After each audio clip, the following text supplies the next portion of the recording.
ছিনতাইয়ের ঘটনায় বড় সাফল্য হরিশ্চন্দ্রপুর থানার পুলিশ। বাংলা বিহার সীমান্তবর্তী এলাকা থেকে স্বর্ণকারের গাড়ি আটকে ছিনতাইয়ে অভিযুক্ত দুইজন দুষ্কৃতীকে গ্রেপ্তার করেছিল হরিশ্চন্দ্রপুর থানার পুলিশ প্রশাসন। তাদের বাড়ি বিহারের কাটিহার জেলার আবাদপুর থানার অন্তর্গত বেলুয়া এলাকায়। উল্লেখ্য, চলতি মাসের 6 তারিখে সন্ধ্যে 7টা নাগাদ স্বর্ণকার কমল ঠাকুর বাইক নিয়ে সোনার দোকান থেকে বাড়ি ফিরছিল। সেই সময় মালদা জেলার হরিশ্চন্দ্রপুর থানার অন্তর্গত কুশিতা গ্রাম পঞ্চায়েতের তেঁতুলচক বিঝট এর মধ্যবর্তী এলাকায় হঠাৎ একদল দুষ্কৃতী আক্রমণ করে। জোর করে ক্যাশ ও কিছু সামগ্রী ছিনিয়ে চম্পট দেয় দুষ্কৃতীরা। ঘটনায় চাঞ্চল্য সৃষ্টি হয় গোটা এলাকা জুড়ে। তারপর বাংলা বিহারের সীমান্তবর্তী একাধিক এলাকায় তল্লাশি চালায় হরিশ্চন্দ্রপুর থানার পুলিশ। অবশেষে ঘটনার 15 দিন পর বিহারের কাটিহার জেলার আবাদপুর থানার অন্তর্গত বেলুয়া গ্রাম থেকে ওই ঘটনায় দুইজন দুষ্কৃতীকে গ্রেফতার করে হরিশ্চন্দ্রপুর থানার পুলিশ। গ্রেপ্তার করার পর দুইজন দুষ্কৃতীকে চাঁচল মহকুমা আদালতে পেশ করা হলে তদন্তের স্বার্থে আদালত 14 দিনের পুলিশি হেফাজতে নির্দেশ দেয় বলে জানা যায়। এদিন সাংবাদিক বৈঠক করে চাঁচল মহকুমার এসডিপিও সোমনাথ সাহা জানান, ধৃতদের গ্রেপ্তার করার পর 1.25 ভরি সোনা, 12 ভরি চাঁদি, 25,000 টাকার ক্যাশ ও একটি লাল রঙের অ্যাপাচি বাইক ও একটি মোবাইল উদ্ধার করেছে হরিশ্চন্দ্রপুর থানার পুলিশ। তাছাড়াও তারা যে দোকানে সোনার ও চাঁদির অলংকারগুলো বিক্রি করেছিল সেগুলিও উদ্ধার হয় এবং সেই দোকানদারদের গ্রেপ্তার করা হয়। এই কেসটির আয় ও হরিশ্চন্দ্রপুর থানার পুলিশ আধিকারিক এএসআই জাকির হোসেন খুব দক্ষতার কাজ করেছে বলেও জানান তিনি। বিহার সীমান্তবর্তী এলাকাগুলিতে আরও সিকিউরিটি বাড়ানো হয়েছে, পুলিশ পেট্রোলিং বাড়ানো হয়েছে। কয়েকদিন পূর্বেই চুরি, ছিনতাই সহ দুষ্কৃতিমূলক কাজকর্ম বন্ধ করার জন্য বিহার পুলিশকে নিয়ে একটি প্রশাসনিক বৈঠক করা হয়েছে বলেও জানান এসডিপিও সোমনাথ সাহা।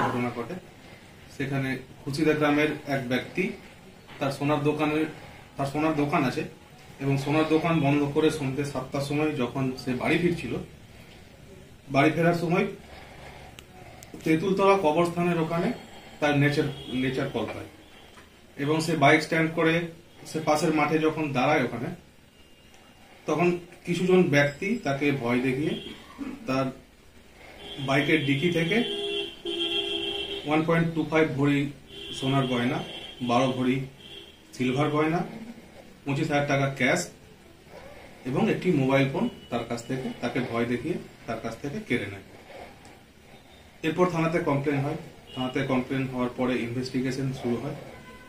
18ই ফেব্রুয়ারি একজন অ্যারেস্ট হয় আমাদের সোর্স মারফত বিভিন্ন জায়গা থেকে খবরের মাধ্যমে, এবং এই কেসের আইও ছিলেন এএসআই জাকির হোসেন। উনি খুবই ভালো কাজ করেছেন। একজন অ্যারেস্ট হয় যার বাড়ি হচ্ছে বেলুয়া আবাদপুর পিএসের আন্ডারে, এবং তার কাছ থেকে সেদিন যেটা মোবাইল ফোন যেটা কেড়ে নেওয়া হয়েছিল তার কাছ থেকে সেটা রিকভার হয়, এবং এর সঙ্গে রিকভার হয় একটি লাল কালার অ্যাপাচে বাইক। যে বাইকটা যারা ছিনতাই করেছিল তারা যে বাইকটা ইউজ করেছিল সেই বাইকটা রিকভার হয়। এরপর 20 তারিখে আরেকজন অ্যারেস্ট হয়, তারও বাড়ি হচ্ছে আবাদপুর পিএসের আন্ডারে,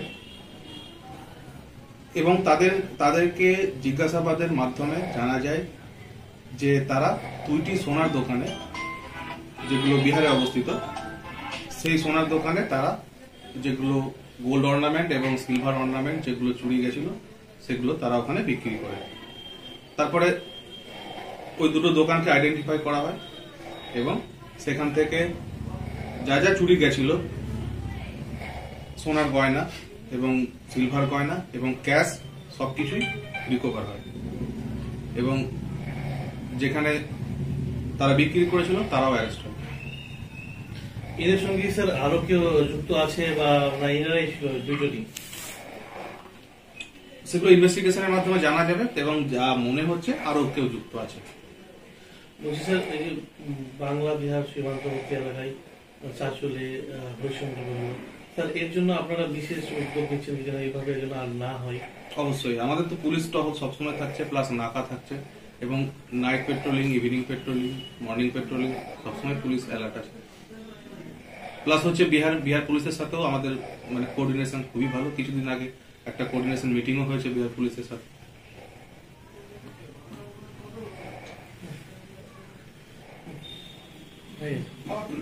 হ্যাঁ, হয়েছে।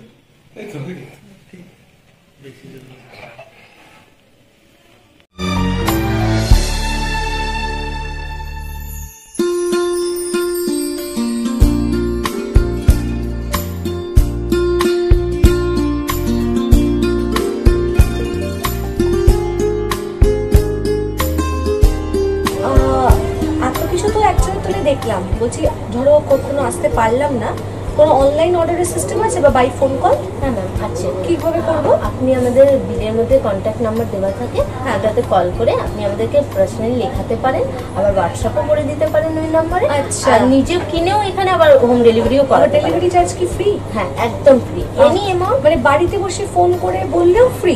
একদম। আচ্ছা, ফোন নাম্বারটা একটু যদি বলেন। 9091929325। আরেকবার 9091929325। Thank you so much. ভাবছেন কিভাবে আসবেন? চিন্তা নেই, নৈহাটি স্টেশনে নামবেন, 1 নম্বর প্ল্যাটফর্ম লাগোয়া বেরিয়ে টোটোতে উঠে বলবেন Ramakrishna cinema stop. Ramakrishna cinema হলে নেমেই দেখবেন ট্রেন্স লাগোয়া পথে 1 মিনিটের হাঁটা পথেই আপনাদের সকলের প্রিয় শাম সুপারমার্ট। 40% পর্যন্ত ছাড়, একই ছাদের তলায় পার্লার, একই ছাদের তলায় সাজগোজের অসাধারণ কিছু সামগ্রী, বাড়ির প্রয়োজনীয় নিত্য দৈনন্দিন প্রয়োজনীয় জিনিস, আবার খিদে পেলে মোমো খাওয়ার স্টল, তার সাথে রয়েছে কফি খেতে খেতে বাজার করার আকর্ষণীয় সুযোগ। তাই আর দেরি কিসের?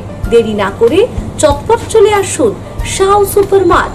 পুজোর আগে সেলুনে নিজেকে রূপচর্চা করানোর জন্য সেই সুবিধাও নিয়ে এসেছে শাও সুপারমার্ট। একই ছাদের তলায় পার্লার, কফি, মোমো স্টল আর প্রয়োজনীয় দৈনন্দিন জিনিস, একটাই ঠিকানা, কেনার একটাই ঠিকানা, শাও সুপারমার্ট।